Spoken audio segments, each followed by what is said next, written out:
Hello दोस्तों, कैसे हैं आप। आज मैं आपके लिए लेकर आई हूँ ब्राह्मण और सांप की कहानी। एक बार की बात है, किसी नगर में एक ब्राह्मण रहता था। उसके पास खेत थे, उसमें अच्छी फसल नहीं होती थी। एक दिन ब्राह्मण अपने खेत में एक पेड़ के नीचे बैठा था। जैसे ही ब्राह्मण की आंखें खुली तो उसने देखा एक सांप फन फैलाए हुए उसके पास बैठा है। ब्राह्मण को एहसास हुआ कि यह कोई साधारण सांप नहीं है, बल्कि कोई देवता है। ब्राह्मण ने सोचा कि मैं इनकी पूजा किया करूँगा। ब्राह्मण कहीं से जाकर मिट्टी का बर्तन ले आया और उसमें दूध रखकर सांप को पिलाया। दूध पीते समय ब्राह्मण ने सांप से क्षमा मांगते हुए कहा कि मैं आज से आपकी पूजा करूँगा। आप अपनी कृपा दृष्टि से मुझे बहुत सारा धन प्रदान करें। ऐसा कहकर ब्राह्मण अपने घर वापस आ गया। अगले दिन जब वह अपने खेत पर पहुंचा तो उसने देखा कि जिस बर्तन में सांप को दूध पिलाया था, उसी बर्तन में एक सोने का सिक्का पड़ा है।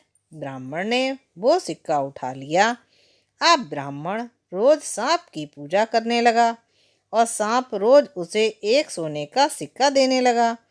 कुछ दिनों बाद ब्राह्मण को बाहर जाना पड़ा तो उसने अपने बेटे से कहा कि तुम खेत में जाकर सांप देवता को दूध पिलाना।